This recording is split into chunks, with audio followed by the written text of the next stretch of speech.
हर video की तरह इस वीडियो में भी एक ही बात बोलेंगे कि आपको 1 मिनट तक क्वेश्चन को तो ध्यान से देखना ही होगा। ठीक है, क्वेश्चन ध्यान से देखना होगा। जब हम क्वेश्चन लिखते हैं तो सिर्फ पहले क्वेश्चन को लिखते हैं, बाकी फिर सिर्फ डाटा हटाते हैं। क्वेश्चन हर बार हम नहीं लिखेंगे, तो क्वेश्चन देख के कोई भागेगा नहीं और क्लास को हम स्टार्ट करते हैं। बाकी बातें लाइक से सब्सक्राइब बाद में। और हाँ, आप लोगों को जय। जैसा कि आप लोग जानते हैं कि हम अक्षय से नारदगंज वाले हैं, और अभी आपकी क्लास में जो चैप्टर चल रहा है या टॉपिक चल रहा है वह है प्रॉफिट एंड लॉस, जिसमें कि ऑलरेडी हम 16 क्लास पढ़ा चुके हैं। आज 17वां क्लास है, तो चाहे तो पिछला 16 वीडियो देख लीजिएगा, प्लेलिस्ट बना हुआ है। फिलहाल क्लास को जल्दी शुरू करें। पहला क्वेश्चन है कि एक संपत्ति, क्वेश्चन ध्यान से देखिएगा, भागना नहीं है। एक संपत्ति को उसके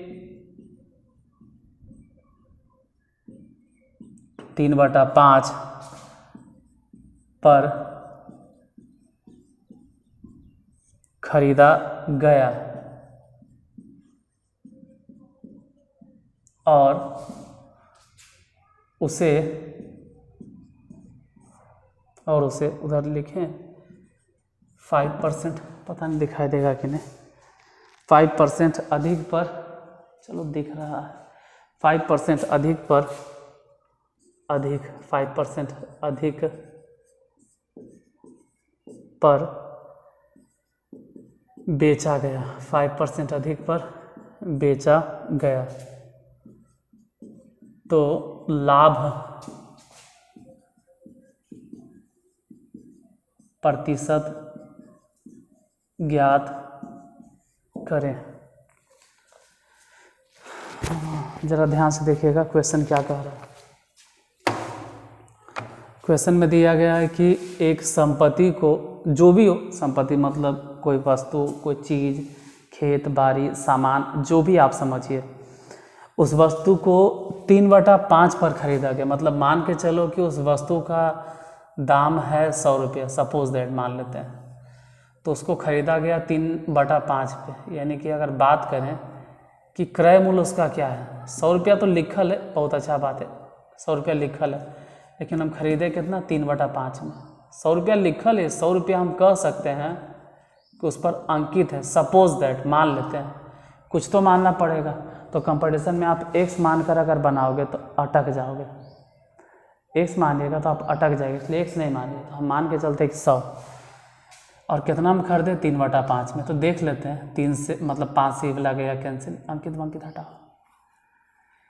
20 20 100, अब 20 दिया 60। इसका मतलब ये हो गया कि हम खरीदे 60 रुपये में, बेचे कितना में, तो उसे 5% अधिक पर बेच दिया गया। अब बेचा गया इस पर नहीं, जैसे दुकानदार लोग या कोई भी वैसा जो बिजनेसमैन है, जो बिजनेस करते हैं, वो खरीदते हैं अंकित मूल्य से लेस करके और बेचते हैं अंकित मूल्य से ज़्यादा है, शायद कुछ लोग वैसे होंगे।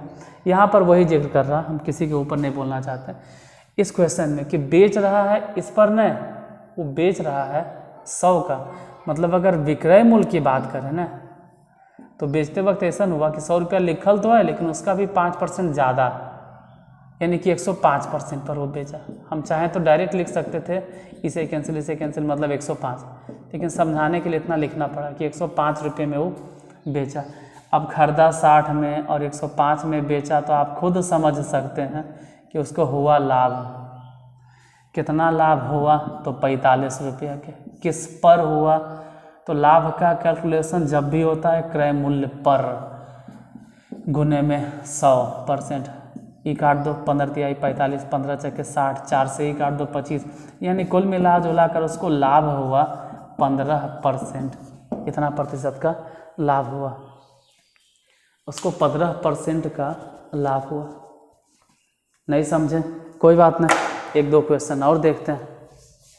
इसी तरह से इस सबको मिटाते हैं, फिर से दोबारा लिखते हैं, लेकिन एक संपत्ति को इस बार 3/5 के बजाय कुछ और इधर 5% के बजाय कुछ और।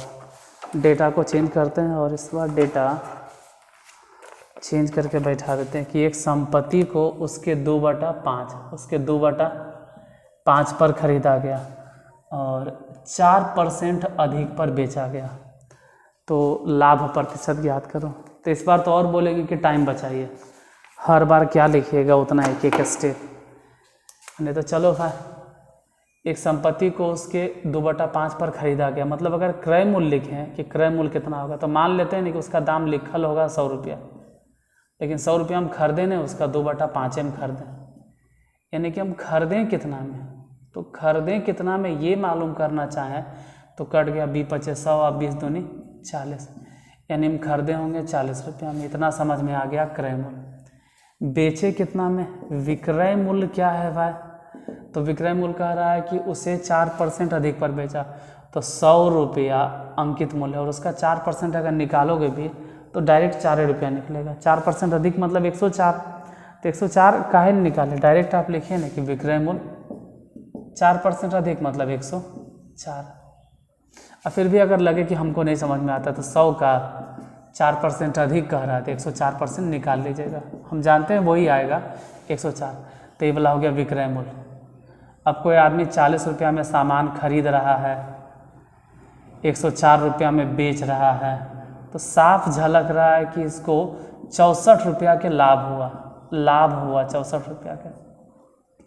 लाभ हानि 40 यानी क्रय मूल्य पे कैलकुलेट होता है और गुने में 100%, 0 से 0 और 4 सी वाला काट दो, 16 चक्के 64, तो कुल मिला जुला कर उसको लाभ हुआ है 160%, 160% का उसको प्रॉफिट हुआ।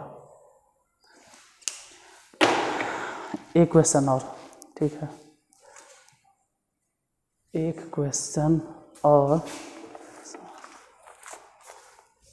ये सब चलो इसको क्रय मूल्य विक्रय मूल्य को रहने देते हैं और डेटा यहाँ 2/5, यहाँ से 4%, बस इतने तो मिटाने हैं। इस बार है कि एक संपत्ति को 1/5 पर खरीदा गया और उसे 14% अधिक, इस बार 14% अधिक पर बेचा गया, तो डायरेक्ट मार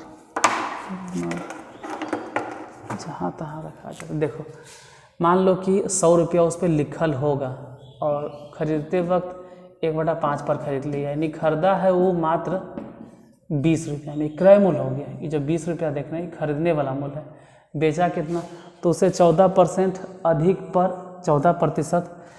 पर बेच दिया, तो 14% अधिक अलग से निकालेंगे, उससे अच्छा डायरेक्ट बोलेंगे 114 में बेचा। इसे लिखल है 100 रुपया और उसका 14% निकालोगे तो 14 आएगा, फिर भी चलो भाई निकाल लेते हैं। 100 रुपया लिखल है और बेचा है 14% अधिक में, मतलब 114, कोई खास फ़ायदा नहीं, 114 हम 114 बोल दिए थे, इतना रुपया। तो खरीदा है क्रय मूल्य मतलब खरीदने वाला मूल्य, खरीद रहा है यानी कॉस्ट प्राइस 20 रुपया और बेच रहा है 114 रुपया में, तो आप खुद कह सकते हैं कि ऐसी स्थिति में उसको लाभ हुआ 100%। कई रुपया के लाभ हुआ, तो 14 मतलब 4 में से 0 हो गया 4, 11 में से 2 गया 9, 94 रुपया। जो भी लाभ या हानि होता है ना, वो हमेशा हम लोग लिखते हैं क्रय मूल्य पे, तो नीचे लिखेंगे 20 और गुने में 100%, 20×25 100 कट गया, अब 5 से गुना करो, 4×25 20 और 9×25 45, 45 तो 47, यानी कि 470%। तो मिलते हैं अगले क्लास में, तब तक के लिए धन्यवाद।